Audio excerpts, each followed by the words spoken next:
ആഴ്ചയിൽ ഒരു ദിവസമെങ്കിലും കുറച്ച് സമയം നമ്മൾ നമ്മുടെ സ്കിന്നിനും ഹെയറിനും വേണ്ടി മാറ്റി വെക്കണം കേട്ടോ. അപ്പോൾ നമുക്ക് ഇന്നൊരു ഫേസ് പാക്കിൻ്റെ വീഡിയോ കാണാം. അപ്പോൾ അതിലേക്ക് ആവശ്യമുള്ള ഇൻഗ്രീഡിയൻസ് ഒരു കഷ്ണം തക്കാളി, കുക്കുംബർ, പപ്പായ, ഇത്രയും സാധനങ്ങളാണ് ഞാനിവിടെ എടുത്തേക്കുന്നത്.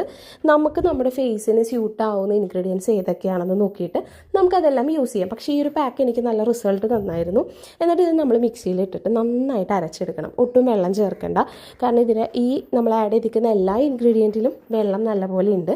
നന്നായിട്ട് അരച്ചെടുത്തതിന് ശേഷം ഞാൻ ഇതിലേക്ക് ആഡ് ചെയ്യുന്നത്, നമ്മൾ കഴിഞ്ഞ ദിവസം ഒരു ബീറ്റ്റൂട്ട് ജെല്ലിൻ്റെ വീഡിയോ ഇട്ടിട്ടുണ്ടായിരുന്നു. ഹോം മെയ്ഡ് ആയിട്ടുള്ള നല്ല മോയ്സ്ചറൈസിങ് ആയിട്ടുള്ളൊരു ജെല്ലാണ് കേട്ടോ. അപ്പോൾ ഞാൻ ആ ജെല്ല് കൂടി ഇതിലേക്ക് ആഡ് ചെയ്ത് കൊടുത്തിട്ടുണ്ട്. എന്നിട്ട് ഇത് നമുക്ക് നന്നായിട്ട് മിക്സ് ചെയ്യാം. പിന്നെ ഞാൻ നേരത്തെ പറഞ്ഞ പോലെ നമ്മൾ ഏതൊരു ഇൻഗ്രീഡിയൻറ്റ് നമ്മുടെ ഫേസിലോ അല്ലെങ്കിൽ സ്കിന്നിലോ അപ്ലൈ ചെയ്യുമ്പോൾ അത് നമുക്ക് റിസൾട്ട് തരുന്നുണ്ടോ എന്ന് നോക്കുക. നമുക്ക് നമ്മുടെ ഫേസിനും സ്കിന്നിനും അല്ലെങ്കിൽ നമ്മുടെ ഹെയറിനും എല്ലാം സ്യൂട്ട് ആവുന്ന ഇൻഗ്രീഡിയൻസ് മാത്രം നമ്മളെപ്പോഴും യൂസ് ചെയ്യാനായിട്ട് ശ്രദ്ധിക്കണം. എന്നിട്ട് ഞാൻ ഇതിലേക്ക് ആഡ് ചെയ്തേക്കുന്ന കുറച്ച് കടലമാവ്, അതുപോലെ തന്നെ ഉലുവാപ്പൊടി എനിക്ക് നല്ല റിസൾട്ട് വന്നിട്ടുള്ളൊരു ഇൻഗ്രീഡിയൻ്റ് ആണ് കേട്ടോ. അത് കഴിഞ്ഞ് ഞാനൊരു ഇച്ചിരി അരിപ്പൊടിയും കൂടി ആഡ് ചെയ്തിട്ടുണ്ട്, ഒരു സ്ക്രബ് എഫക്റ്റ് കിട്ടാൻ വേണ്ടിയിട്ട്. എന്നിട്ട് ഞാനിത് മിക്സ് ചെയ്യുന്നത് പാലിലാണ്. നിങ്ങൾക്ക് റോസ് വാട്ടറോ തൈരോ നിങ്ങളുടെ സ്കിൻ ടൈപ്പ് അനുസരിച്ച് മാറ്റിയെടുക്കാവുന്നതാട്ടോ. എന്നിട്ട് ഫേസ് നന്നായിട്ട് വാഷ് ചെയ്തതിന് ശേഷം നമ്മളിത് ഫേസിൽ അപ്ലൈ ചെയ്യുക. എന്നിട്ട് ഉണങ്ങി കഴിയുമ്പോൾ കഴുകി കളയണം.